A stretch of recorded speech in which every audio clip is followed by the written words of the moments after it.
All right, let's talk about the offense first on Sunday's game. Now, anytime your organization and your franchise is in a situation like the Dolphins are, where you see yourself at 5-7, you're 2 games below 500. There's only a few games left in the season.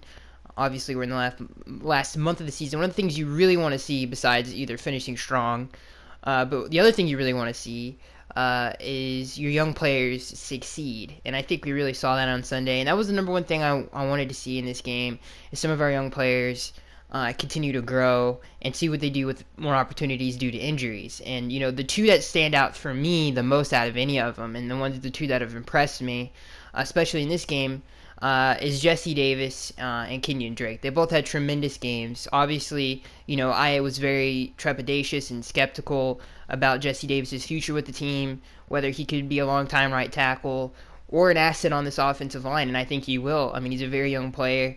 He has a lot of room to grow, but from what he's shown with limited reps, because obviously the offensive line has been up and down and we're continually switching out throughout the season, how he's performed at this point in his career, where he is at his career this early on, is pretty impressive. And I thought he really had probably his best game on Sunday. He really looked athletic. He was getting out in front of plays. He ran a lot of tosses that game. He just showed his athleticism, his physicality. And I really like Jesse Davis. I think he's probably the most versatile, or one of the more versatile players on our team. Obviously, he struggled at guard mightily at times due to penalties, really, more than anything else. I mean, he hasn't been beat for a ton of sacks on either side, but it's mainly the mental issues, and again, that comes with lack of experience and lack of reps. But he's impressed me, man, and I'm very excited for his future with the team. I think he's going to be very good down the road. And the other one, obviously, is Kenyon Drake. I mean, the man continues to be, the one thing I've said about Kenyon this entire season is I want to see more of him. Even when Jay was here, I said I wanted to see more of him. He's an athletic freak. He's 6'2". He can run like he really has the speed of Jamal Charles, but he's bigger. And he displayed that perfectly. The touchdown run he had late in the game that really just put it away. There was nothing there. There was no block sheds. There was nobody in the backfield, but everybody was pretty much stood up. Nobody got blown off the ball or anything. It wasn't like there was a huge hole. There was nothing there, and he made a tremendous cut, a couple cuts really, in the hole, and found the open space. He did that a couple times on Sunday. I mean, he looked amazing. I think he had 23 rushes for 120 plus yards. One of the things that I've said about Kenyon that has worried me, because the talent is not an issue. He has everything literally that you would want in a running back, other than, which is, we don't know if he has it or not, which is durability, because he's had these, he's not the, most beefy running back. He's very skinny, and that's obviously given him trouble in Alabama. That's one of the reasons he didn't start, because he's a very injury-prone player, and that's one of the bigger concerns, his translation to the NFL, that people just were a little skeptical about. But, he rushed 23 times. These last few games, he's really going to see if he's going to be the long-term solution at that position. And so far, if he can consistently keep up this type of play, which I have no doubt that he can, then he will be the starting running back for the next 10 years or however long Kenyon either stays healthy or whatever it is. But again, the thing that worries me about Kenyon is his health, and we'll see throughout the rest of these games, because he's going to get a lot of touches, whether that's in the passing game or the running game. We'll see what all happens there. It was nice to get a blowout victory at home, especially because obviously we deserve this at this point. I mean, it's been an utterly disappointing season, but the thing that really put a smile, I think, on all of our faces was the fact that our young players performed the way that they did, and not only on offense but on defense, which we're going to get to. But again, the thing about Kenyon is, and one more point I want to make about him, is he hasn't really gotten a lot of opportunities. Adam Gase has obviously been frustrated with him because of his spontaneous nature, where he just kind of goes off script, and that's one thing Adam just doesn't really have a lot of trust in for. He's a great player. He's a great athlete. Now that there's nobody who can take his place due to injuries. Kenyon is just taking full advantage of that.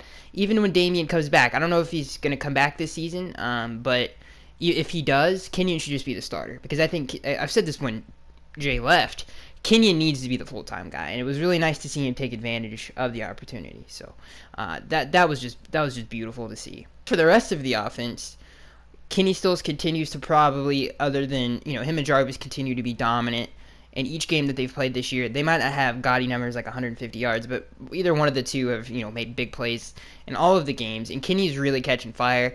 I would not be surprised if Kenny finished with 1,000, nor would I be surprised if Jarvis finished with 1,000 if they can keep up this kind of a pace, because Kenny has just been the deep threat that we've missed. And that's one of the things that we saw in especially in this game. We were a lot more aggressive with Jay Cutler than I think we've ever been.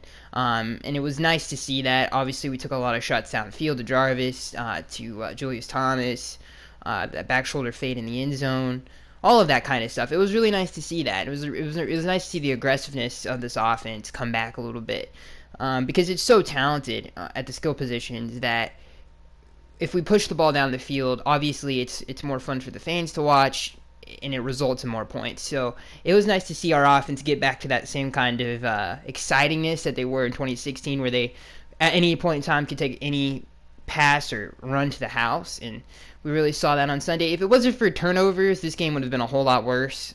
We would have scored a lot more points, and considering Adam Gase's mentality going into this game, I would not have been surprised if we dropped almost maybe 45-50 on them, because our offense was clicking.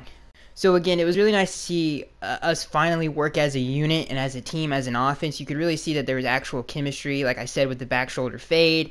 That scramble drill that Jay Cutler had towards the end of the game, and he found Kenny Stills wide open in the end zone. Stuff like that. That's all chemistry. It was nice to see them work as a unit. They had the flow. They had everything going for them on offense. Like I said, they were just clicking, and it was really nice to see that for the very first time, because it wasn't just on one drive or two drives. There were some drives that they should have taken advantage of better field position, but there was a lot of really just tremendous plays made by Von Miller. But other than that, this offense was just consistently they consistently had a flow. They consistently had a chemistry. They consistently were moving the football downfield. They were consistently not taking negative yardage. So that was one of the big things that I think we can look forward to for the rest of the year, and hopefully that they can perform at that level. But another thing that there's obviously negatives without every positive. And the one negative of this game is like I said, I was talking about all the young players, and I was happy to see them grow. The one guy that didn't and hasn't is Devante Parker. Whether that has been because of the losing and that has been because of injuries, or I don't know what it is, but it obviously is a mentality issue. It's obviously a mental thing with him.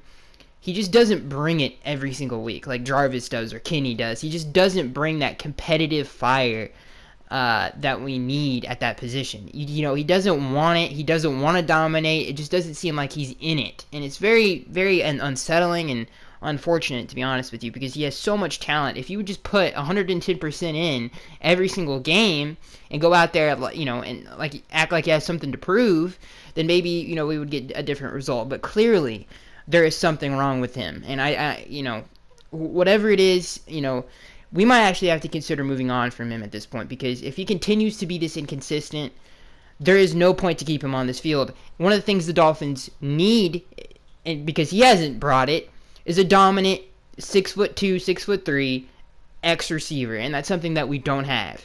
And if that's something we have to go out and find, because there's going to be a couple good, receivers that might not be world beaters or Pro Bowlers or anything like that in the draft or in free agency, then that's what we have to do. But we have to get somebody that's consistently here, consistently in the building, consistently on the field, because at this point, Devante Parker is just not bringing it. Obviously, I don't want to cut him or anything. I'm saying move on from him. Find somebody that can replace him. Devante is super cheap. His contract, he's still on his rookie deal. We can still, see what happens after his rookie deal is up and then decide if we want to let him go or not.